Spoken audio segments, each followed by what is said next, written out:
కవితక్క గులాబీ జెండా ఎత్తుకొని బంగారు తెలంగాణకై కంకణమే కట్టుకొని కదిలింది కవితక్క గులాబీ జెండా ఎత్తుకొని ప్రజాసేవయే ప్రాణంగా ప్రజల ప్రగతియే తన ఊపిరిగా ప్రణాళికలతో పయనిస్తుంది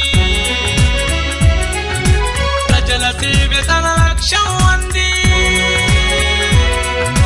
జయ హో జయ జయ హో కల్వకుంట్ల కవితక్క అందుకోండి మా శుభాకాంక్షలు కల్వకుంట్ల కవితక్క అందుకోండి మా శుభాకాంక్షలు కల్వకుంట్ల కవితక్క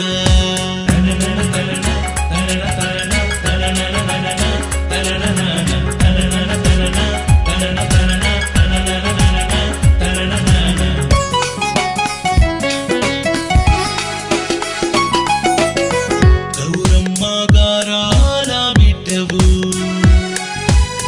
బతుకమ్మ బంగారు బిడ్డవు గౌరమ్మ నమస్కారాలు తెలియజేస్తూ ఉన్నాను. అందరికన్నా ముఖ్యంగా ఇవాళటి హీరోలు మన ఎదురుగా ఉన్నటువంటి పిల్లలు మీరు ఆల్రెడీ విన్నర్స్ అయిపోయినారు. మీరు ఆల్రెడీ 6000 మందిలో సెలెక్ట్ అయినటువంటి వాళ్ళు. So you are already a winner. కొత్తగా విన్ అవ్వాల్సింది కానీ పరీక్ష అంటే బెంగపెట్టుకోవాల్సింది కానీ ఏం లేదు. నిజానికి ఎక్కడికి వచ్చి పిల్లలతో మాట్లాడమన్నా నాకు మళ్ళీ నా ఇంజనీరింగ్ డేస్ గుర్తొస్తాయన్నమాట. ఎగ్జామ్ అంటే ఒకటే రోజు చదివి రాసినటువంటి పరిస్థితి గుర్తొస్తుంది. కానీ అకాడమిక్గా రాసే ఎగ్జామ్స్ వేరుంటాయి, కాంపిటేటివ్గా రాసే ఎగ్జామ్స్ వేరుంటాయి. ఎంసెట్ కోసం ప్రిపేర్ అయినప్పుడు దాదాపు సంవత్సరం పాటు ప్రిపేర్ అయినాం. నిజానికి నాతో పాటు నా క్లాస్లో ఉండి చాలా నాకన్నా ముందు ఉండి యూనివర్సిటీ నంబర్ 1 ఉన్న స్టూడెంట్స్ కూడా ఎంసెట్ రాసిండ్రు మాతో. కానీ ప్రాబ్లం ఏం జరిగిందంటే కాంపిటేటివ్ ఎగ్జామ్లోకి హాల్లోకి పోయినాక చాలా మంది భయపడిపోతారు, టెన్షన్ పడిపోతారు.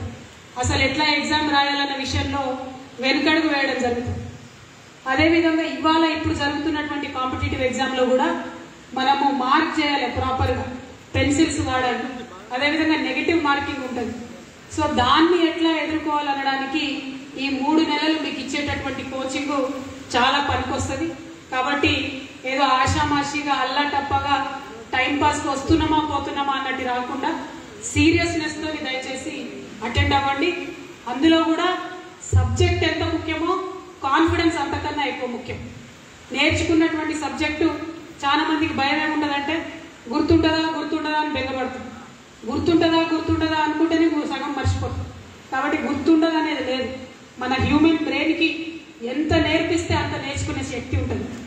ఒక స్పంజ్లో ఎన్నిసార్లు నీళ్ళు పోసినా ఎంత నీళ్ళు పోసినా ఎట్లయితే అది గుంజుకుంటుందో పీల్చుకుంటుందో మన మానవుడి మేధస్సుకి లిమిట్ అన్నది లేదు. ఎన్ని సబ్జెక్టులు చెప్పినా ఎంతసేపు చెప్పినా ఎన్ని రకాల అంశాలు చెప్పినా నేర్చుకునేటటువంటి సత్తా మన హ్యూమన్ బ్రెయిన్కి ఉంటుంది. కాబట్టి కాన్ఫిడెన్స్తో ధైర్యంతో ఏ సబ్జెక్టు చెప్పినా కూడా నేను నేర్చుకోగలుగుతాను, ఆ సబ్జెక్టు నేను గుర్తుంచుకోగలుగుతాను. గుర్తుంచుకున్నది టైంకి ఆ ప్రశ్న చూసినప్పుడు దాన్ని జవాబు రూపంలో నేను పెట్టగలుగుతాను అనేటటువంటి ఆత్మస్థైర్యంతో ముందడుగేస్తే తప్పకుండా కాంపిటేటివ్ ఎగ్జామ్లో విజయం అన్నది సాధిస్తాం. దయచేసి ఇంకొక విషయం గుర్తుపెట్టుకోండి, బట్టి పట్టినోడు ఎప్పుడు బాగుపడ్డట్టు చరిత్రలో లేదు. బట్టి పడితే వేస్ట్. అర్థం కావాలి విషయం అర్థమైతే ప్రశ్న ఎన్ని రకాలుగా తిప్పి అడిగినా కూడా మనకు జవాబు చెప్పేటటువంటి ధైర్యం ఒకటి వస్తుంది. కాబట్టి బట్టి పట్టడం అనవసరం. విషయం ఏందన్నది నేర్చుకొని దాన్ని పదే పునశ్చరణ చేసుకోవాలి. కానీ ఏదో బట్టి పడదాం పొంగనే ఆన్సర్ రాద్దాం అనుకుంటే వాడు ఒక నెంబర్ ఇస్తాడు, మనం ఒక ఆన్సర్ రాస్తాం, నెగిటివ్ మార్కింగ్ అవుతుంది, ఆయనతో పరీక్ష గోల్ అయిపోతుంది. కాబట్టి అట్లా కాకుండా దయచేసి ప్రతి సబ్జెక్ట్ని కూడా ఇన్ డెప్త్ వెళ్ళి నేర్చుకునేటటువంటి ప్రయత్నం చేయండి. ఎందుకు ఈ మాట చెప్తా ఉన్నా అంటే ఇవాళ ఇక్కడ మీరు ఉన్నటువంటి 1000 మంది మామూలు విషయాలు నేర్చుకుంటలేదు, మామూలు పరీక్షలు రాస్తలేదు. మీరు ఇవాళ ఈ పరీక్షలలో నెగ్గితే రేపు పొద్దున తెలంగాణ పరిపాలనలో మీరు భాగస్వాములు అవుతారు. ఆ విషయాన్ని దయచేసి గుర్తుపెట్టుకోవాలి. ఇవాళ ఇక్కడ మనం చదువుకునేది గ్రూప్ 1 కోసం, గ్రూప్ 2 కోసం, గ్రూప్ 3 కావచ్చు, గ్రూప్ 4 కావచ్చు, పోలీస్ ఉద్యోగాలు కావచ్చు, వీటన్నిటి కోసం చదువుతూ ఉన్నాం. చదువుకుంటున్నామంటే దేనికోసం? ఏదో గవర్నమెంట్ నౌకరీ ఎక్కితే జీవితకాలం జీతం తీసుకొని ఇంట్లో ఉండొచ్చు అనేటటువంటి ఆలోచన కాదు. ఎంత కష్టపడి తెలంగాణ తెచ్చుకున్నామో గుర్తు చేసుకో. 60 ఏళ్ళు మన ముందున్నోళ్ళు కొట్లాడితే వచ్చిన రాష్ట్రం, అనేక మంది విద్యార్థులు ప్రాణ త్యాగం చేస్తే వచ్చినటువంటి రాష్ట్రం, కేసీఆర్ గారు చావు నోటి దాకా వెళ్ళి తెస్తే వచ్చినటువంటి రాష్ట్రం, ఉట్టుటిగా రాలే, పోరాటాలతో వచ్చింది. అందుకే ఇటువంటి రాష్ట్రంలో పరిపాలనలో మీరు భాగమైతే అది మనకు గర్వంగా ఉంటుంది. మనం పరిపాలనలో ఉండాలి, ఉంటేనే మన నిధులు ఎక్కడ పెట్టుకోవాలి, మన నీళ్ళు ఎట్లా మలుపుకోవాలి, ఆ ప్రేమ మనకు ఉంటుంది. ఇవాళ ఇక్కడ ఆర్మూర్ నుంచి కావచ్చు, బాల్కొండ నుంచి కావచ్చు, బోధన్ నుంచి కావచ్చు, నిజామాబాద్ అర్బన్ నుంచి కావచ్చు, అన్ని చోట్ల నుంచి వచ్చినటువంటి, నిజామాబాద్ రూరల్ నుంచి కావచ్చు వచ్చినటువంటి విద్యార్థులు అందరూ కూడా ఉంటారు. మీకు అవగాహన ఉంటుంది మన ఊరు సమస్య ఏంది, మన మండలం సమస్య ఏంది, నియోజకవర్గ సమస్య ఏంది అన్నది అవగాహన ఉంటుంది. ఆ ప్రేమ వేరే వాళ్ళకు ఉండదు. అందుకే గౌరవ ముఖ్యమంత్రి గారు ఏం చేసిందంటే, ఆనాడు ఉమ్మడి రాష్ట్రంలో ఉన్నప్పుడు మనకు అన్ని ఉద్యోగాలు రాకపోతుండే, లోకల్ నాన్ లోకల్ అని రిజర్వేషన్ ఉంటుండే. దాంతో మళ్ళా జిల్లాల వారీగా విభజన, జోనల్ సిస్టమ్. నిజామాబాద్ లో ఉన్నోళ్ళు ఉమ్మడి ఆంధ్రప్రదేశ్ లో ఎక్కడన్నా ఉద్యోగం చేసుకోవాలంటే చాలా కష్టపడాల్సినటువంటి పరిస్థితి. కానీ ఇవాళ జీవో 317 కేసీఆర్ గారు పడినటువంటి కష్టాన్ని కల్లారా చూసిన వ్యక్తిగా మీకు నేను చెప్తా ఉన్నా. దాదాపు సంవత్సరం పాటు ఓపిక పట్టి ప్రధానమంత్రి గారి దగ్గర పెండింగ్ ఉంటే దాన్ని తెచ్చేంత వరకు ఎట్టబడ్డారు. దానివల్ల ఇవాళ జరిగింది ఏంటి అంటే, ఇవాళ తెలంగాణ రాష్ట్రంలో 100 ఉద్యోగాలు వస్తే 95% ఉద్యోగాలు మన బిడ్డలకే వస్తాయి తప్ప వేరే వాళ్ళకి వచ్చే ఆస్కారమే లేదు. నాన్ లోకల్స్ అవకాశమే లేదు. ఇక్కడ కూడా మనకు తెలివిగా మనం నేర్చుకుంటే, చదువుకుంటే నిజామాబాద్ లో ఉన్న వాళ్ళు స్టేట్ లెవెల్ పోస్ట్ కావచ్చు, డిస్ట్రిక్ట్ లెవెల్ పోస్ట్ కావచ్చు, జోనల్ లెవెల్ పోస్ట్ కావచ్చు, సునాయాసంగా సంపాదించే విధంగా ఆ జీవోను రూపొందించడం జరిగింది. అంతేగాని వాళ్ళ విద్యార్థులందరూ మనసులో కొన్ని అనుమానాలు ఉన్నాయి. 27 డిపార్ట్మెంట్లకు సంబంధించి 80,000 ఉద్యోగాల నోటిఫికేషన్ ప్రభుత్వం ఇచ్చింది. అందరికీ ఉన్న అనుమానాలు ఏంది? అన్ని పరీక్షలు ఒకటేసారి పెడితే ఎట్లా రాయాలి, జోనల్ ఎగ్జామ్స్, డిస్ట్రిక్ట్ ఎగ్జామ్స్ ఒకటేసారి పెడితే ఎట్లా రాయాలి, ఇటువంటి కొన్ని అనుమానాలు మనకు ఉన్నాయి. ఆ విషయం కేసీఆర్ గారికి తెలుసు కాబట్టి డిపార్ట్మెంట్ వారీగా, జోనల్ వారీగా డెఫినెట్ గా టైం ఇచ్చి ఎగ్జామ్స్ పెట్టడం జరుగుతుంది. కాబట్టి ఒక ఎగ్జామ్ రాసినటువంటి విద్యార్థి వేరే ఎగ్జామ్ మీద ఇంట్రెస్ట్ ఉంటే కూడా రాసేటటువంటి వెసులుబాటు ఉండే విధంగా గ్యాప్ ఇచ్చి ఎగ్జామ్స్ పెడతామని చెప్పి ఈ సందర్భంగా మీ అందరికీ నేను స్పష్టం చేయదలుచుకున్నాను. ఈ విషయాన్ని దయచేసి ఇతర జిల్లాలలో మీ దోస్తులు ఉంటే కూడా చెప్పండి. ఇంకొక దురదృష్టకరమైనటువంటి పరిస్థితి ఇక్కడ జరుగుతూ ఉన్నది. విద్యార్థుల జీవితాలతోని చెలగాటమాడే రాజకీయాలు దరిద్రం పట్టుకున్నది మన రాష్ట్రంలో. 80,000 ఉద్యోగాలు నోటిఫికేషన్ వేసినామంటే నోటిఫికేషన్ వేస్తారు పై పరీక్షలు పెట్టరు అని చెప్పి ఫేస్బుక్లల్లో, ఇంటర్నెట్ల పిచ్చి పిచ్చి ప్రేలాపనలు వస్తూ ఉన్నాయి. మీరు అవి చూసి దయచేసి భయపడద్దు. ఖచ్చితంగా 80,000 ఉద్యోగాలకు నోటిఫికేషన్ వస్తుంది, అదేవిధంగా పరీక్ష జరుగుతుంది, రిజల్ట్ వస్తుంది, రిక్రూట్మెంట్ కూడా జరుగుతుందని ఈ సందర్భంగా నేను మీకు ఘంటాపథంగా చెప్తా ఉన్నా. ఎందుకంటే టిఆర్ఎస్ పార్టీ ఎలక్షన్ల కోసం పనిచేయదు. టిఆర్ఎస్ పార్టీ ఎలక్షన్ల కోసం పనిచేయదు, నెక్స్ట్ జనరేషన్ కోసం పనిచేస్తుంది. నెక్స్ట్ జనరేషన్ ఆఫ్ తెలంగాణ బాగుండాలనే అంశం కోసం పనిచేస్తుంది. కాబట్టి అటువంటి పిచ్చి పిచ్చి ప్రచారాలను మీరు నమ్మకండి. పరీక్షలు పెడతారో పెట్టరో అని ప్రిపేర్ కాకుండా దయచేసి ఉండొద్దు. ఎందుకంటే ఇది గోల్డెన్ ఆపర్చునిటీ. 80,000 జాబ్స్ అంటే నాట్ ఎ జోక్. ఇవాళ అట్లాంటి పిచ్చి పిచ్చి ప్రేలాపనలు పెట్టేటటువంటి పార్టీ అది బీజేపీ కావచ్చు, కాంగ్రెస్ కావచ్చు. కేంద్ర ప్రభుత్వం ఆధ్వర్యంలో 15 లక్షల ఉద్యోగాలు ఇలా ఖాళీగా ఉన్నాయి. 15 lakh జాబ్స్.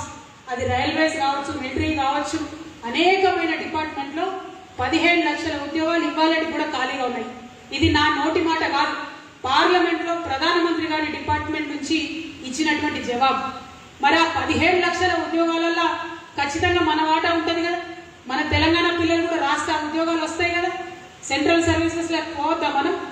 ఆ ఉద్యోగాల నోటిఫికేషన్ ఇప్పించమని ఇక్కడున్న నాయకుల్ని దయచేసి మీరు నిలదీయాలని చెప్పి నేను కోరుతా ఉన్నా. రాష్ట్ర ప్రభుత్వం బాధ్యత ఉంది కాబట్టి, తెలంగాణ బిడ్డల మీద ప్రేమ ఉంది కాబట్టి వచ్చిన ప్రతి 100 ఉద్యోగాల్లో 95 ఉద్యోగాలు మన బిడ్డలకే దక్కేలాగా ఒకటి చేసినాం.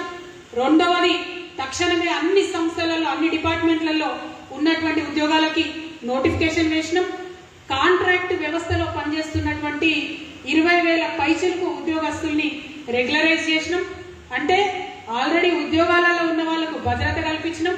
చదువుకుంటున్నటువంటి పిల్లలకు ఉద్యోగ నోటిఫికేషన్ వేసి భరోసా కల్పించినాం. రేపు వచ్చేటటువంటి తెలంగాణ రాష్ట్ర పరిపాలనలో మన బిడ్డలే భాగస్వామ్యం కావాలని చెప్పి ప్రయత్నం మనం చేస్తూ ఉన్నాం సిన్సియర్గా. కాబట్టి మీరు దయచేసి ఆ ఫేస్బుక్ల మాయలో పడకండి నేను రిక్వెస్ట్ చేస్తా ఉన్నా. ఈ 3 నెలలు మీరు ఇక్కడ కోచింగ్ సెంటర్లో ఉంటే నా first suggestion as a sister అనుకోండి, ఏదన్నా అనుకోండి, కానీ నా ఫస్ట్ సజెషన్ ఏంటంటే ఫోన్ బంద్ పెట్టుకోరు. దయచేసి ఫోన్ బంద్ చేస్తే కాన్సన్ట్రేషన్ అనేటటువంటిది సబ్జెక్ట్ మీద ఉంటుంది.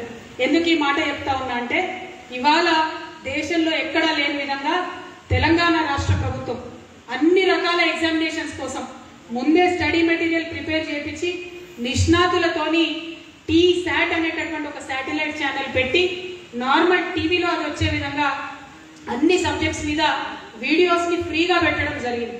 ఈ కోచింగ్ సెంటర్లో ఉన్న వాళ్ళు మన వాళ్ళు చెప్పేటటువంటి పాఠాలు వినడం, అదేవిధంగా ఇండ్లలో ఉండి నేను సెలెక్ట్ కాలేదని బాధపడిన వాళ్ళు, ఈ కోచింగ్కి రాలేనటువంటి వాళ్ళు దయచేసి TSAT ని సంపూర్ణంగా వినియోగించుకోవాల్సిందిగా నేను కోరుతా ఉన్నాను. TSAT కి అదనంగా అన్ని నియోజకవర్గాల్లో ఆర్మూర్ అయితే ఏంది, నిజామాబాద్ అయితే ఏంది, బాల్కొండ అయితే ఏంది, బోధన అయితే ఏంది, నిజామాబాద్ రూరల్ అయితే ఏంది, ఎక్కడికక్కడ ఎమ్మెల్యేలు మళ్ళీ ఫ్రీ కోచింగ్ సెంటర్స్ పెడతా ఉన్నారు. కాబట్టి ఆ అన్ని సెంటర్స్ కూడా దయచేసి యూటిలైజ్ చేసుకోవాల్సిందిగా నేను కోరుతా ఉన్నాను.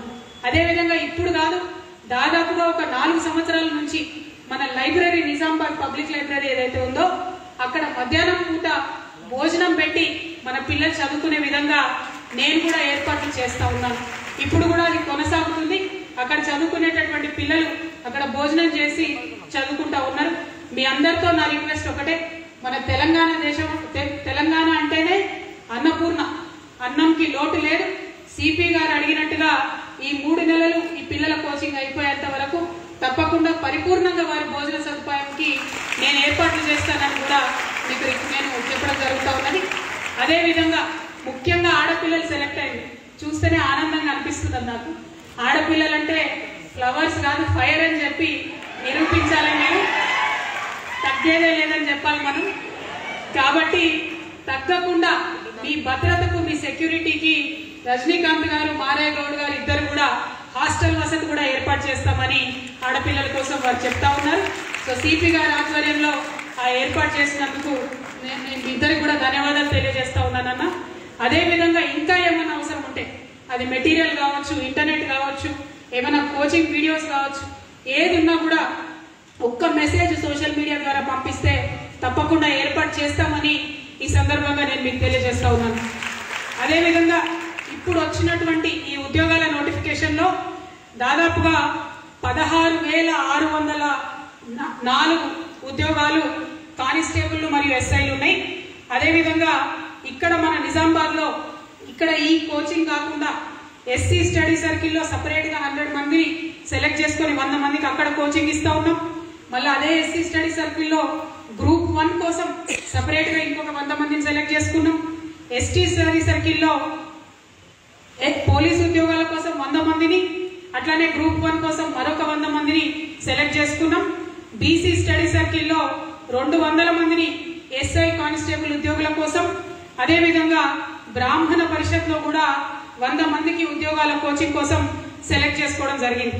ఇవే కాకుండా ఒక్క విషయం మీరు దయచేసి గమనించుకోవాలి, కొత్తగా ఏ నోటిఫికేషన్ వచ్చినా కూడా మన నిజామాబాద్లో ఉన్నటువంటి ఎస్సీ ఎస్టీ బీసీ ఈ అన్ని కోచింగ్ సెంటర్లో కూడా ఆ నోటిఫికేషన్ రాగానే దాని రిలవెంట్ ఎగ్జామ్ పెడతారు, మళ్ళీ స్టూడెంట్స్ని సెలెక్ట్ చేసుకుంటారు, కోచింగ్ ఇస్తుంటారు. అదొక నిరంతర ప్రక్రియ, అదేమీ వెంటనే ఆగిపోదు. ఆ క్లారిటీ దయచేసి మీరు ఉంచుకొని మిగతా మన విద్యార్థులకు ఇవ్వవలసిందిగా నేను రిక్వెస్ట్ చేస్తూ ఉన్నాను. అదేవిధంగా మరి ఇప్పుడు నెక్స్ట్ టీచర్ కూడా మనకు టీఆర్టీ డిఎస్సికి సంబంధించినటువంటి ఎగ్జామ్స్ కూడా వస్తాయి. ఎక్సైజ్ డిపార్ట్మెంట్, ఆర్టీఓ ఇవన్నీ ఆల్రెడీ రావడం జరిగింది. కాబట్టి వీటన్నిటి ప్రిపరేషన్లో కూడా శ్రద్ధ పెట్టవలసిందిగా మిమ్మల్ని కోరుతా ఉన్నాను. చదువుకోమని ఇంతసేపు లెక్చర్ చెప్తే ఎవరికైనా బోర్ కొడుతుంది. కాకపోతే మీరు చదువుకునే చదువు, మీరు స్పెండ్ చేసే ఈ 3 నెలల సమయం మీ భవిష్యత్తు కాదు, రేపు పొద్దున తెలంగాణ భవిష్యత్తు తీర్చిదిద్దుతుందనే విశ్వాసం నాకు ఉంది కాబట్టి మీ అందరినీ పదే పదే నేను కోరుతా ఉన్నాను. మరీ ముఖ్యంగా ఆడపిల్లల్ని కోరుతా ఉన్నాను, ఖచ్చితంగా గవర్నమెంట్ జాబ్ కొట్టాలి.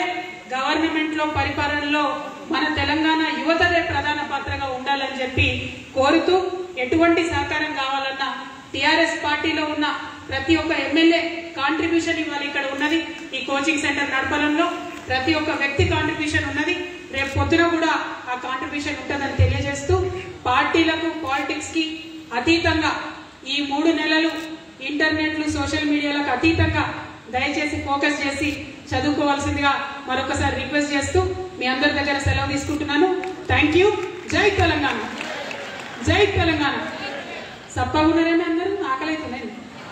ఒక్కసారి అందామా జై తెలంగాణ గట్టిగా, జై తెలంగాణ. Thank you.